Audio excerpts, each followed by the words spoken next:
Okay, so let's begin with the first question. First question we have is, which was the first census year of British India?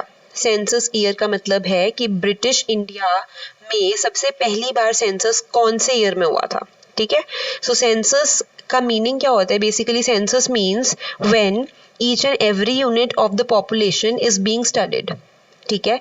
जब हम हर एक person को study करते हैं अपनी country में, जैसे सेंसस जब होता है इंडिया में, तो उसका क्या मतलब है? Enumerators come and they collect information from each and every family regarding everything.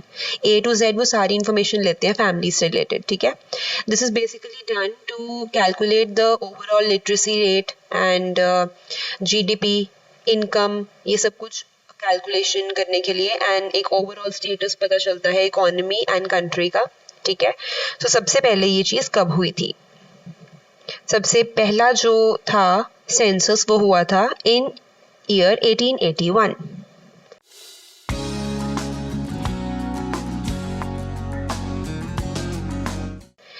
D-industrialisation had a major setback. Deindustrialisation का मतलब है कि इंडस्ट्रियल एक्टिविटी की रिडक्शन हो गई थी in the economy.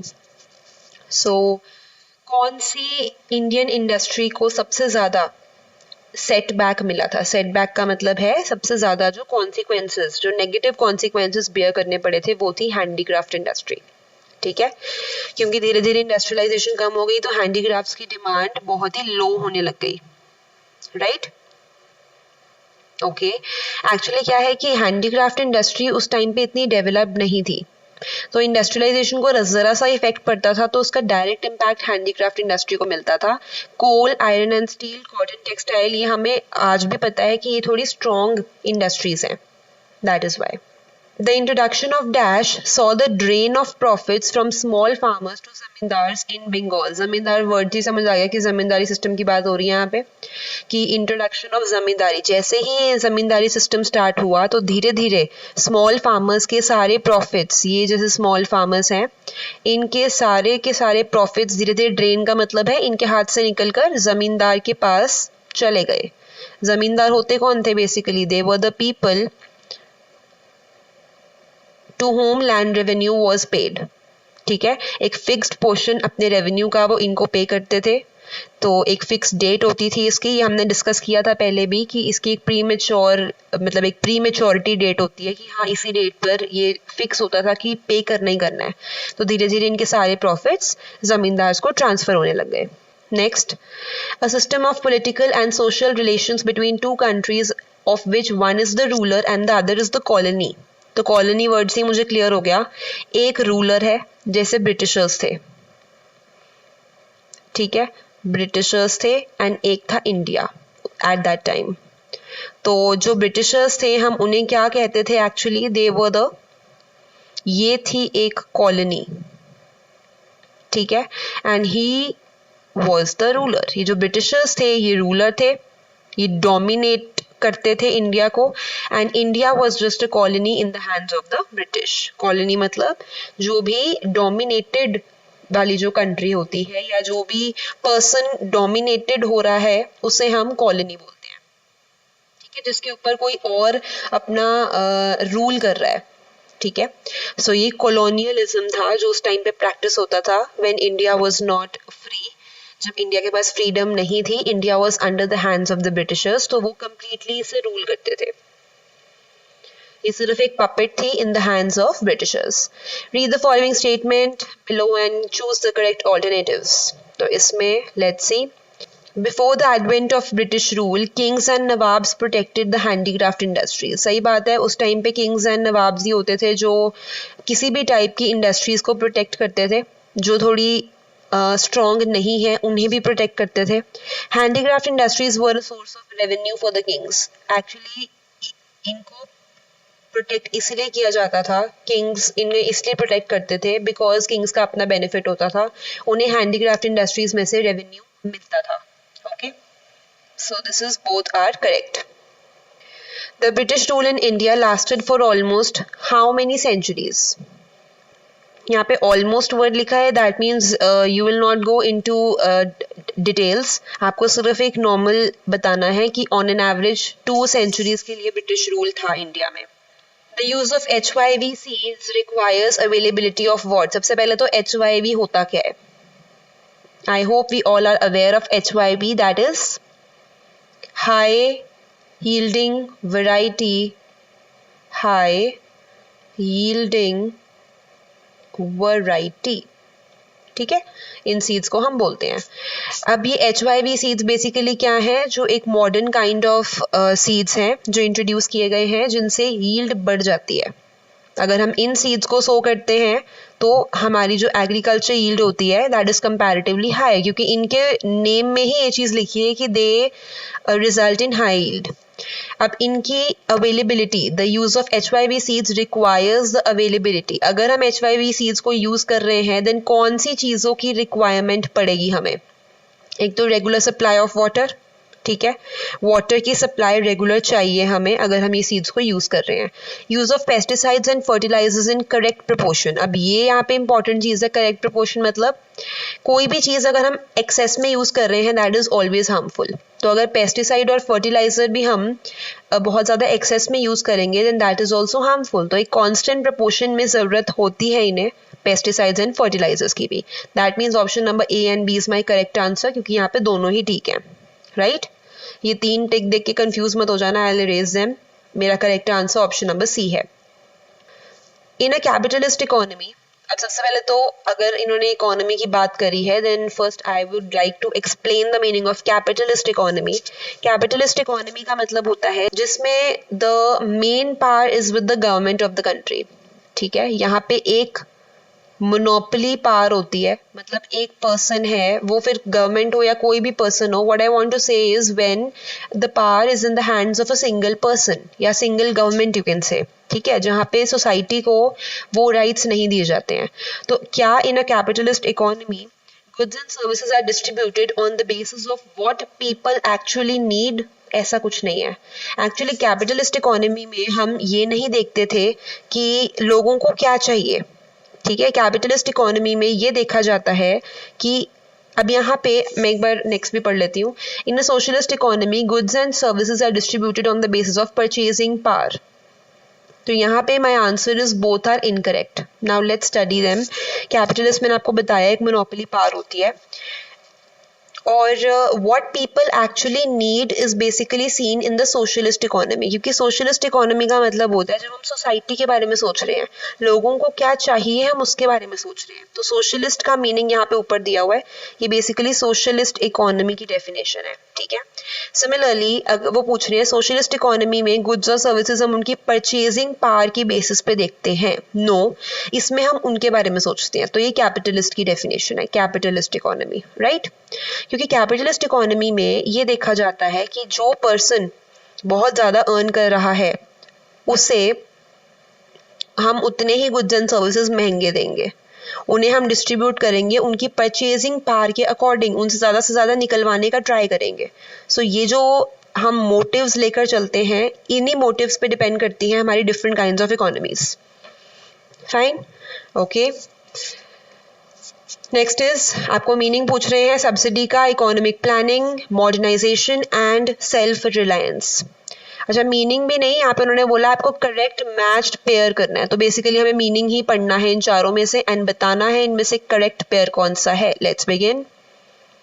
First pair बोला है इन्होंने, सब्सिडी का मतलब होता है economic benefit granted by the government to domestic producers. जो भी एक कंट्री, डोमेस्टिक का मतलब है विद इन द कंट्री के जो भी प्रोड्यूसर्स हैं हम क्या उन्हें बेनिफिट दे रहे हैं। कंप्लीटली करेक्ट है ये। आगे चलते हैं। वैसे तो एक ही आंसर मेरा ए आ चुका है। इवन देन इकोनॉमिक प्लानिंग का क्या मतलब, ये होता है कि हम इंपोर्ट पे डिपेंड ना करें। नहीं, इकोनॉमिक प्लानिंग का मतलब होता है when we are planning for economy as a whole, right. We are not talking about import और एक्सपोर्ट है। यहाँ पे economic planning related to everything आ जाता है इकोनॉमी में, डिमांड सप्लाई, ठीक है, प्राइसेस, इन्फ्लेशन, ये चीज़ें हम एक कंट्री के विद इन ही जब इकोनॉमी के लिए प्लान करते हैं। तो यहाँ पे इम्पोर्ट एक्सपोर्ट की बात ही नहीं आती। मॉडर्नाइजेशन का मतलब होता है when we are trying to modernise the technology of production. So यहाँ पे ऑप्टिमम यूटिलाइजेशन की बात नहीं होती है, यहाँ पे होता है कि हमने रिसोर्सेज को मॉडर्नाइज करना है, तो यहाँ पे वो नहीं है, ये भी गलत हो गया, ये भी गलत हो गया। सेल्फ रिलायंस का मतलब होता है country should be self reliant. Self reliant मतलब it should be independent, it should not be dependent on the other countries for its resources। तो adoption of new technology ये basically modernization का लिखा हुआ है इन्होंने, ठीक है। यानी जो सेल्फ रिलायंस था वो यहाँ पे सेल्फ रिलायंस, क्योंकि अगर हम डिपेंडेंसी कम करेंगे इंपोर्ट पे तभी तो हम सेल्फ रिलायंट बन पाएंगे, तभी हमारे में इतनी कैपेसिटी आएगी कि we are able to make everything on our own. Next we have assertion reason question. Again the question is talking about economic planning. Economic planning means coordination and utilization of available resources in the economy. Economic planning is undertaken by the private sector in the economy. अब मुझे पता है economic planning economy से related जो planning है वो कभी भी प्राइवेट सेक्टर कर ही नहीं सकता, पब्लिक सेक्टर या गवर्नमेंट करते हैं चीजें, ठीक है। So second is completely wrong. ऐसी जो कंट्री से बड़ी बड़ी रिलेटेड चीजें होती हैं ना वो प्राइवेट सेक्टर नहीं करता, वो mostly it is done by the public sector only. Similarly जैसे मैंने आपको पहले बताया था कि अगर बैंकिंग से रिलेटेड या कोई भी ऐसे मोनोपोली पावर से रिलेटेड चीजें होती हैं वो सिर्फ आरबीआई करता है, तो that is the same thing that I was talking about. यहाँ पे भी वही बात हो रही है। और क्या इकोनॉमिक प्लानिंग का मतलब होता है कि हम जो भी हमारी इकोनॉमी में अवेलेबल रिसोर्सेज हैं उन्हें कोऑर्डिनेट कर रहे हैं और उन्हें यूटिलाइज कर रहे हैं अच्छे से, तो बिल्कुल सही है।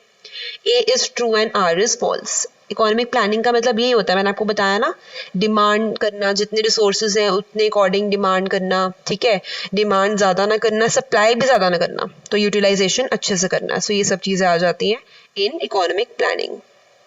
Next, dash refers to an arrangement by which central problem of the economy is solved. Central problem कब solve की जाती है? When economic growth is there.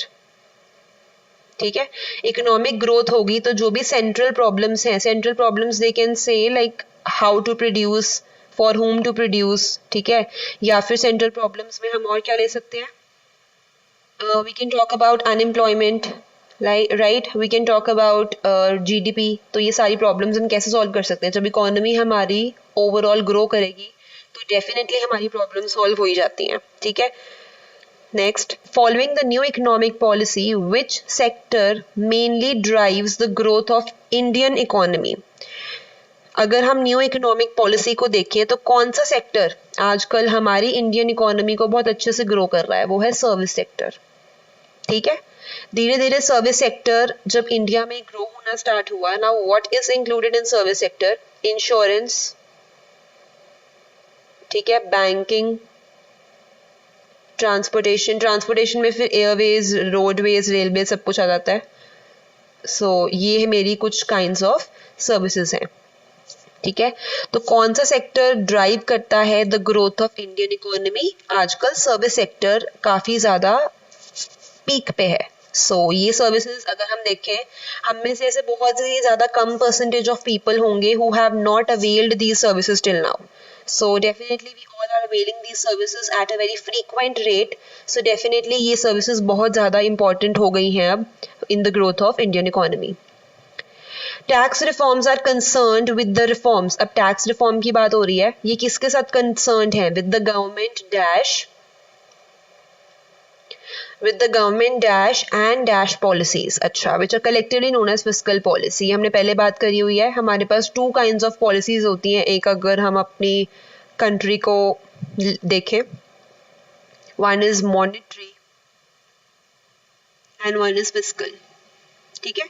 जिसमें आपको बताया था मॉनेटरी में हम क्या देखते हैं basically, you can say we talk about here, मैं एक ब्रॉड हेड लिख देती हूँ यहाँ पे, वो है मनी सप्लाई। अल्टीमेटली जिसके बारे में हम इसमें बात बार बार करते हैं वो मनी सप्लाई ही है। मनी सप्लाई, फिर इसमें हम इन्फ्लेशन से डील करते हैं, प्राइस लेवल से डील करते हैं, डिमांड सप्लाई, राइट। सो ये सब चीजें। फिस्कल में हम किससे डील करते हैं? टैक्सेशन, ये भी हमने पहले बात करी थी, टैक्सेशन हो गया। देन पब्लिक एक्सपेंडिचर, पब्लिक का जो रेवेन्यू है, गवर्नमेंट एक्सपेंडिचर, गवर्नमेंट रेवेन्यू, वो सब कुछ हम फिस्कल पॉलिसी में डील करते हैं। तो tax reforms are concerned with reforms in the government. अब मुझे पता है कि टैक्स रिफॉर्म की बात हो रही है तो ऑब्वियसली टैक्सेशन में ही होगा, रिफॉर्म, तो मतलब डी ऑप्शन तो पहले ही कट, क्योंकि फर्स्ट वाले ब्लैंक में टैक्सेशन आएगा। In the governments taxation and dash policies, government को हम और क्या लेते हैं, प्राइवेट नहीं लेते, नॉन टैक्सेशन भी नहीं लेंगे। अगर आपको ये क्वेश्चन ना भी आता हो ना, इवन देन आप इसको एलिमिनेशन मेथड से कर सकते थे, that is option number A. ठीक है, नेक्स्ट स्टेटमेंट 1 है privatisation helps in reviving the sick units. Sick PSUs, PSU का मतलब होता है पब्लिक सेक्टर यूनिट, अगर कभी भी पीएसयू भी लिखा हुआ आएगा तो वो पब्लिक सेक्टर यूनिट है। क्या प्राइवेटाइजेशन हेल्प करता है कि सिक पीएसयूज को रिवाइव करने में, उन्हें वापस अपनी पोजीशन में लाने में? यस, बिल्कुल सही बात है ये। अच्छा, पहली बात, सिक यूनिट्स होते कौन से हैं? सिक यूनिट्स वो पब्लिक सेक्टर यूनिट्स होते हैं that are not giving any profit to the government. जो गवर्नमेंट को अब कोई प्रॉफिट नहीं दे रहे हैं, उनसे गवर्नमेंट को कोई बेनिफिट नहीं हो रहा, उनके होने से गवर्नमेंट को कोई इफेक्ट नहीं पड़ रहा है, उसके रेवेन्यू में कोई इंक्रीमेंट नहीं हो रहा है। In fact they are just adding to the losses of the government. तो गवर्नमेंट सोचती है कि या तो हम इन सिक यूनिट्स को कम्प्लीटली शट डाउन कर दें, या फिर हम इन्हें यूज करके किसी तरह से रिवाइव करें। For example air India, air India पे इतने डेट पे डेट हो गए थे, ठीक है, अभी भी काफी डेट्स थे, that is why government decided to just revive it.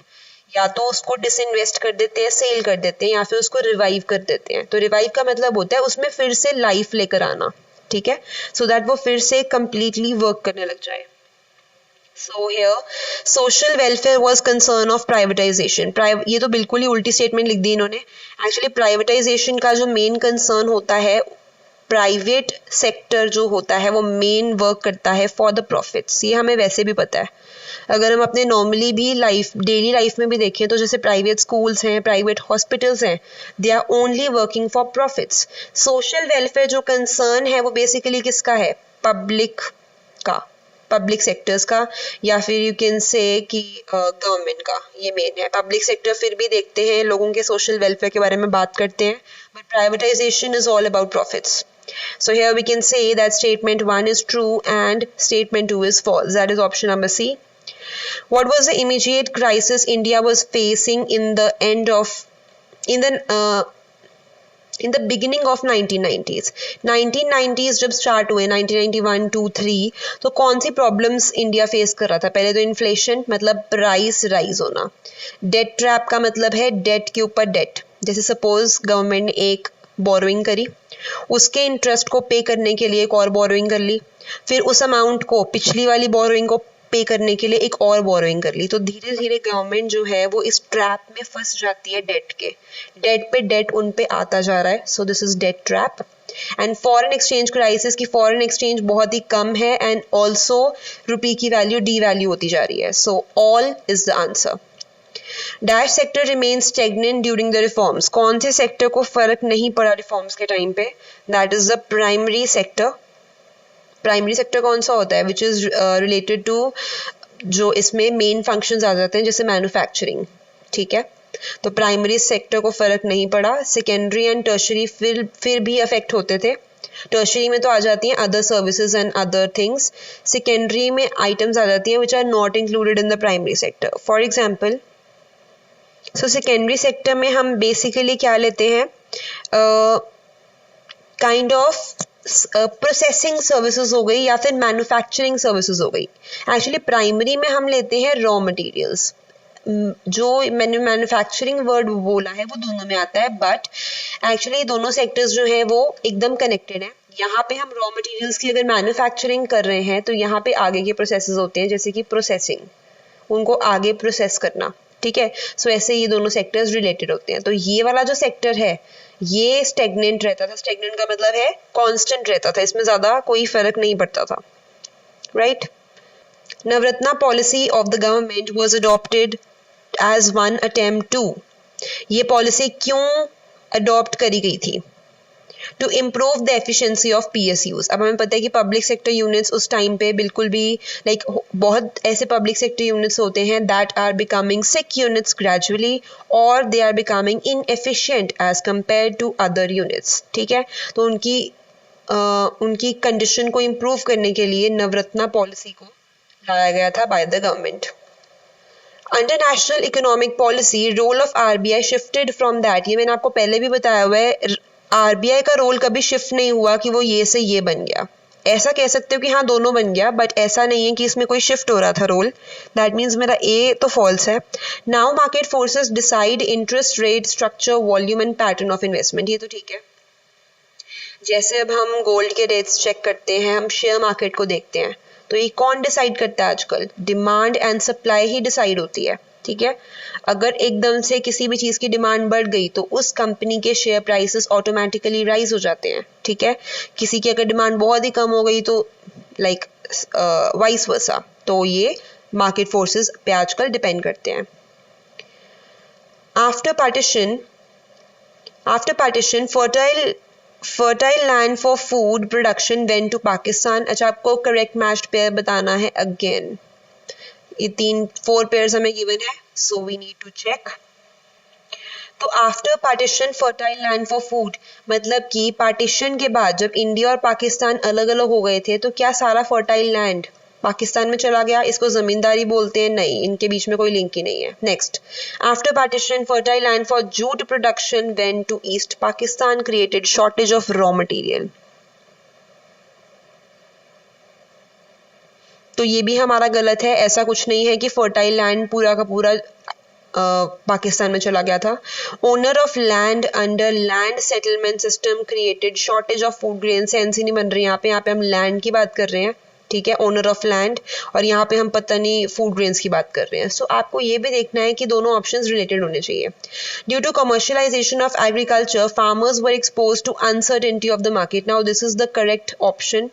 इस ऑप्शन में क्या कह रहे हैं कि कमर्शियलाइजेशन का मतलब है धीरे धीरे जो एग्रीकल्चर को प्रॉफिट के लिए करना स्टार्ट कर दिया था, ठीक है। Agriculture was more considered as a profit making business as compare to primary sector of the country. तो इसकी वजह से फार्मर्स को बहुत अनसर्टेनिटी देखनी पड़ती थी मार्केट में कि पता नहीं उनके जो क्रॉप्स हैं वो सेल होंगे या नहीं होंगे, या हो सकता है रेट एकदम बहुत कम हो जाए। जैसे कई बार अनियंस का रेट बहुत ज़्यादा हाई हो जाता है। वो क्यों है? क्योंकि उस केस में डिमांड ज़्यादा हो गई सप्लाई से। इन केस डिमांड बहुत ज़्यादा कम है तो बहुत सस्ते में उनकी वेजिटेबल्स एंड क्रॉप्स बिक जाएंगी। सो ये चीज़ होती है, अनसर्टेनिटी रहती है मार्केट में, ठीक है। The contribution made by each sector of the economy is known as what? हर एक सेक्टर में आ जाते हैं हमारे प्राइमरी, सेकेंडरी एंड टर्शरी। मैंने बताया भी क्या सेक्टर्स हैं ये। इनकी जो कंट्रीब्यूशन रहती है इकोनॉमी की जीडीपी में, उसको हम क्या बोलते हैं? उसको हम बोलते हैं स्ट्रक्चरल कॉम्पोजिशन। मतलब स्ट्रक्चरल कॉम्पोजिशन का मतलब है, कॉम्पोजिशन का मतलब है पार्ट, और स्ट्रक्चरल का मतलब है कि कितना पार्ट इसमें आ रहा है, कितना, आई कैन राइट हियर, और यू कैन से हाउ मच पार्ट, कितना पोर्शन ये कंट्रीब्यूट कर रहे हैं गवर्नमेंट के जीडीपी में, कंट्री के जीडीपी में, उसको हम स्ट्रक्चरल कॉम्पोजिशन बोलते हैं। Now we have again 2 statements. क्या investment limit small scale industry की इंडियन रुपी 10 करोड़ होती है? This is completely wrong. आपको एटलीस्ट ये चीजें पता होनी चाहिए। स्मॉल स्केल इंडस्ट्री, ठीक है, मीडियम हमारे पास होती है, सिर्फ 3 टाइप की है, तो मीडियम हो गई और लार्ज स्केल। इनके अगर आप इन्वेस्टमेंट लिमिट्स कर जाओगे देन समटाइम्स क्या होता है कि ऐसे एग्जाम्स में मेंशन नहीं होता आपको कि ये चीज़ आपको पढ़नी है। कुछ चीज़ें you should do for your knowledge as well, and कुछ एक्स्ट्रा भी हमें करके जाना पड़ता है आउट ऑफ द बॉक्स जाकर। तो ये इन्वेस्टमेंट लिमिट्स करनी इंपॉर्टेंट है। इनफैक्ट आप इनके बारे में जितना पढ़ सकते हो आप पढ़ लो, ठीक है। इट इज़ इम्पॉर्टेंट कि इनकी इन्वेस्टमेंट लिमिट्स हो गई, इनमें कितने मेंबर्स होते हैं, कितने मेंबर्स अलाउड हैं, ठीक है, कितना टैक्स रेट पे करते हैं, एक्सेट्रा। सो क्या investment limit small scale industry की 10 करोड़ होती है? नो, इसकी इन्वेस्टमेंट लिमिट बेसिकली है 12 लाख टू 10 करोड़। तो मैं ये नहीं बोल रही हूँ यहाँ पर कि इसकी जो इन्वेस्टमेंट लिमिट है वो सिर्फ 10 करोड़ है। इनका जो आंसर है वो इन्होंने कह दिया कि सिर्फ 10 करोड़ है, इसका मतलब इज इक्वल टू 10 करोड़ नहीं, यहाँ पे रेंज है 25 to 10 करोड़ ऐसे है, ठीक है। There are 68 items which are reserve for the small scale industries. ऐसा नहीं है एक्चुअली। अब मैंने आपको यही चीज बोली ना, कई बार आपको एग्जाम में वो कुछ भी पूछ लेते हैं related to some specific topic. जैसे इंडस्ट्रीज का टॉपिक अगर मेरे पास है तो उसमें वो कुछ भी पूछ लेंगे, ठीक है। सो इट्स बेटर कि हम उस टॉपिक के बारे में जितना डिटेल में पढ़कर जाएं, जितनी नॉलेज गेन कर लें। सो ये आइटम्स जो इन्होंने मेंशन करी हैं एक्चुअली ये बहुत ज़्यादा कम है, ठीक है, अगर मैं रिसेंटली बात करूं तो अराउंड 7500 आइटम्स, ठीक है, I am not going in too much details, but ये बहुत ही कम नंबर ऑफ आइटम्स है, देख के ही पता चल रहा है कि इतनी कम नहीं होती स्मॉल स्केल के लिए, बिकॉज स्मॉल स्केल में ऐसा नहीं है कि हाँ हम ये चीज़ें कर ही नहीं सकते, हाँ कुछ आइटम्स ऐसी होती हैं कि नहीं हम ये सिर्फ एक लार्ज स्केल पे ही मैन्युफैक्चर कर सकते हैं, बट दैट डजंट मीन कि हम इसको कर ही नहीं सकते, ठीक है, तो स्मॉल स्केल में ऑलमोस्ट सारी आइटम्स हम कर सकते हैं मैन्युफैक्चर। एक्चुअली 7500 आइटम्स जो हैं वो सिर्फ वो इसकी प्रोडक्शन में आ जाती हैं कि जो स्मॉल स्केल इंडस्ट्रीज हैं वो इतने टाइप के आइटम्स प्रोड्यूस कर रही हैं। अगर मैं आपको रिजर्व्ड वाली आइटम्स बताऊंगी तो वो अराउंड 800 है, ठीक है, around 800 items are reserve for the small scale industries. Okay, next is in a mixed economy factors of production are owned by the public sector. सबसे पहले तो हमारे फैक्टर्स ऑफ प्रोडक्शन कौन से होते हैं? हमारे जो फैक्टर्स ऑफ प्रोडक्शन होते हैं वो होते हैं land, labour and capital, LLC, ठीक है। तो मिक्स्ड इकोनॉमी होती कौन सी है? जैसे मैंने आपको कैपिटलिस्ट और सोशलिस्ट बताया, तो ये जो मिक्स्ड इकोनॉमी होती है दिस इज द एग्रीगेशन या फिर आप एवरेज कह लो। मिक्स्ड इकोनॉमी किसकी एवरेज होती है? कैपिटलिस्ट और सोशलिस्ट की, तो ये मिक्स बन जाती है। वर्ड ही समझ आ रहा है, मिक्स्ड मतलब दो चीजों का मिक्स है इसमें, ठीक है। सो मिक्स्ड इकोनॉमी में क्या factors of production public sector he own करता है, ऐसा जरूरी नहीं है, दोनों ओन करते हैं, public and private. Consumer sovereignty, sovereignty मतलब है कंज्यूमर की फ्रीडम भी एग्जिस्ट करती है मिक्स्ड में, यस करती है, क्योंकि इसमें सोशलिस्ट भी इंक्लूडेड है। That means A is wrong and R is true. Okay, which sector was given the main emphasis in second 5-year plan? जब पहला 5-year plan बना था उसके बाद जब सेकेंड की टर्न आई तो कौन से सेक्टर को इंपॉर्टेंस ज्यादा दी गई थी? वो है इंडस्ट्री, ठीक है, इंडस्ट्रीज, इंडस्ट्रियलाइजेशन को इनहैंस जितना हम कर सके तो धीरे धीरे ये चीज फील हुई थी। Which of the following is not a goal of planning commission? Planning commission क्या होता है? It is basically a commission of the government, ठीक है, जिसमें ये प्लान्स बनाते हैं related to economic growth and development of the economy. अब इस प्लानिंग कमीशन का न्यू नेम आ गया है, दैट इज नीति आयोग।